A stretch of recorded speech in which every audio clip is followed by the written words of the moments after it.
Hey, it's Cobra here at MaddenGuides.com, and for this Madden NFL 23 defensive tips video breakdown, going to take a look at coverage adjustment shading versus slant, which works the best.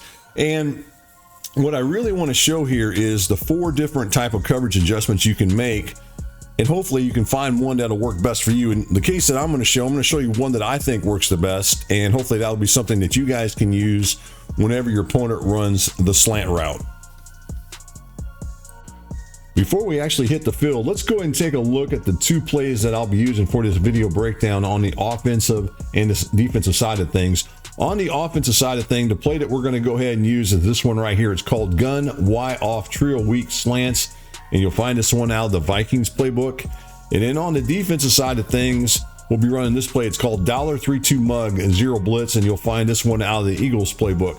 Now, the only other thing I want to do before we get on the field is take a look at the coach adjustments. For this one, I'm going to set this to default. Later on the video breakdown, I'll talk a little bit more about base align and what that all means as far as running against slants and when you're using the type of different shades that we're going to show in the video breakdown. All right, here's what the $32 mug 0 blitz looks like without making any pre-snap adjustments. So what I want to do at this point is I want to go ahead and just show you what will happen with the slant route that's being ran by the outside receiver on the left. In this case, it's Jefferson out there on the outside. And we're going to go ahead and run this play without making any pre-snap adjustments, and then we'll start talking about how to go ahead and use the shading adjustments and see which one works best. So let's just go ahead and run this. And you can clearly see that that receiver is wide open. Now, for the video breakdown, for the most part, what I'm going to be doing when I'm making this throw, just if you're following along, I'm going to go ahead and be throwing it to the hard right to the inside here every time I throw it. And it's going to be a bullet pass. I just want to point that out to you if you're following along and want to try this in the lab. All right, so what I want to do next is I want to go through all 4 of the different types of shading you can do with press man coverage as well. So let's go ahead and take a look at that, and we'll see what will happen. All right, we're going to start things off by running this against press man coverage without making any pre-snap adjustments outside of that. So let's go into press man coverage, and let's see what this play will do against this type of coverage here as far as against a $32 mug 0 blitz. So let's take a look at it and see what we get here as far as looking for this receiver, as I talked about earlier, this receiver running the slant route, and we'll see what happens here and see if we can get this, see what kind of coverage it does right there. You can see right there for the most part, and that as you look at that, you would have saw that the receiver was pushed to the outside. Let's go in instant replay by the defender out there on the outside. Let's go over there and just take a look at this. So if you look at this, you're going to see that that corner pushes him to the outside, and that's just against press man coverage. Now, if you can get this, that's going to slow that receiver from going out and getting on it, going on his slant route. And it's going to allow you to get pressure on the quarterback, and hopefully you get to the quarterback before he can make that throw.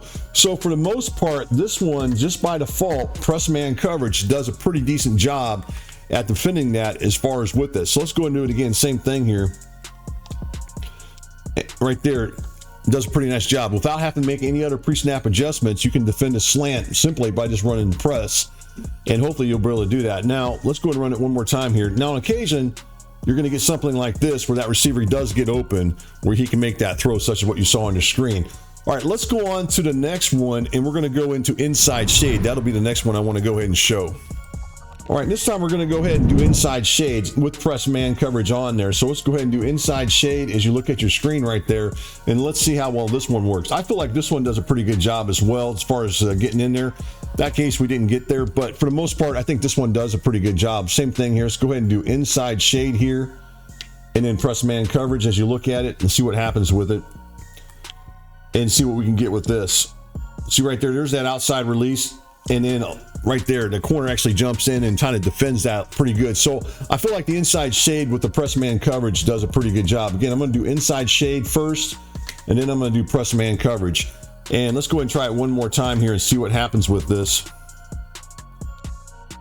And then again, that time they ain't making the catch there. So that one does a pretty good job, much like this regular press coverage. It does a pretty decent job as far as defending it. On occasion, the receiver might get open.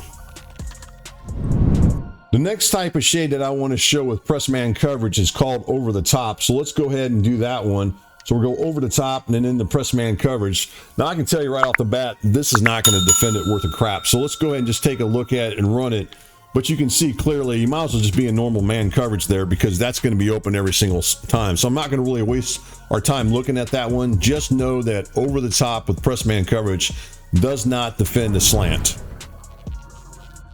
The next one I want to show is outside shade. So again, let's go ahead and do outside shade. You can see outside shade, and then in the press man coverage, pretty much just like over the top. This one does not do a very good job as far as defending this. As far as the slant route is concerned, the receiver is going to get open. Now, as you just saw there, on occasion you may get that blitz to come in. If you get that blitz quicker than what the quarterback can get to release the ball, then obviously that's going to work. But for the most part, the outside shade does not work with press man coverage on. Let's go ahead and do the same thing again here as we run this.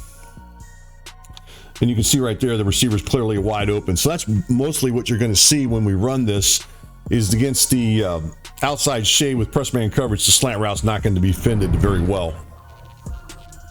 The last coverage adjustment I want to make as far as shading is this one right here. It's called underneath, and I'm going to go ahead and call press man coverage as well, as you see on your screen. Now, before I actually snap the ball, one thing I did want to mention here is, for this video breakdown, for the most part, when I'm running this gun Y off trio weak slants play versus $3.2 mug 0 blitz, if you don't make some type of slide protection adjustment, even with the running back staying in the pass block, this linebacker may end up shooting through the A gap, and you're going to find that he'll get home pretty darn quick. So if you want to lab this, one of the things you might have to do is use one of the slide protection. I'm going to go ahead and go slide left and use that to make sure I got enough time. So pretty much this whole video breakdown, that's what I've been doing, if you've been following along. All right, let's go ahead and run this and see what happens there with this one. And then you can see right there, the corner breaks that up. Now I'm going to tell you, this isn't going to happen every single time where he's able to break that up. Some other times he may end up not able to get in position to break up the pass. Other times he may pick the pass off. That's with this underneath on, as far as what I'm showing here. I just want to point that out to you. That's not always a guarantee that he's going to get that. This time he's not going to, because of the way the corner jammed him.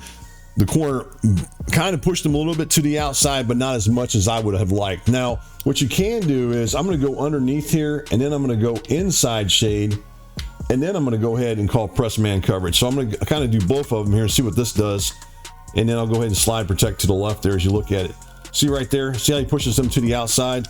And that makes it a little bit better. So that's something else that you can kind of mess around with that might help you out. I'm going to go ahead and do that one more time. So you go underneath, inside shade, and then press man coverage. And then, so you got 3 different adjustments you got to make before the snap, but that's something you can try there. And then let's go ahead and do the same thing, slide left. This time I'm going to throw a high bullet pass this time. And a lot of times when the opponent throws a high bullet pass, such as what I did there, remember I've been throwing it at about the 2 or 3 o'clock position. That time I threw it at the 12 o'clock position and ended up being a pick. Let's go ahead and do the same thing, underneath, inside shade, and then we'll go ahead and do this right here as far as with this. So this one, of all the ones I've shown, this combination probably works the best of all of them. So you got to kind of want to kind of play around with this and see what works best for you. Keep in mind, it all depends on the receiver on the outside. It also depends on the corner. Obviously, Jefferson's one of the top receivers in the game, matched up against a pretty good corner. Obviously not a superstar or an X factor, but he's still a pretty good corner in his own right. But for the most part, you can see right there that he's able to jump and pick that ball up with that type of coverage that I'm showing. So, you know, go into the lab and mess around with this. Now, one last thing I'm going to show is, I want to go into base align, because I want to show something about base align to you that will probably make you think differently about base align when you do these type of shades. For this whole video breakdown, I have not had base align turned on. I've had it set to default as far as auto alignment. Let's go ahead and go base align this time. And I kind of want to show you what will happen if base align is on. So the first thing I want to do is, I want you guys to go ahead and watch. I'm going to go ahead and go back into the offensive side of things here. I want you guys to go ahead and watch these corners on the outside, and everybody pretty much to the inside as well. So watch these corners here, and then also watch these guys right here. These 2 defensive backs are lined up to the inside when I do these different types of shade. So I'm going to go ahead and go inside. As you look, nothing happens there. I'm going to go outside. Nothing happens there. As you look, nothing's going on there, and that's with base align on. Now, if I turn base align off while I'm in this, I can go ahead and do that by simply go ahead and press left, and it's going to go ahead and change up base align as you look at it.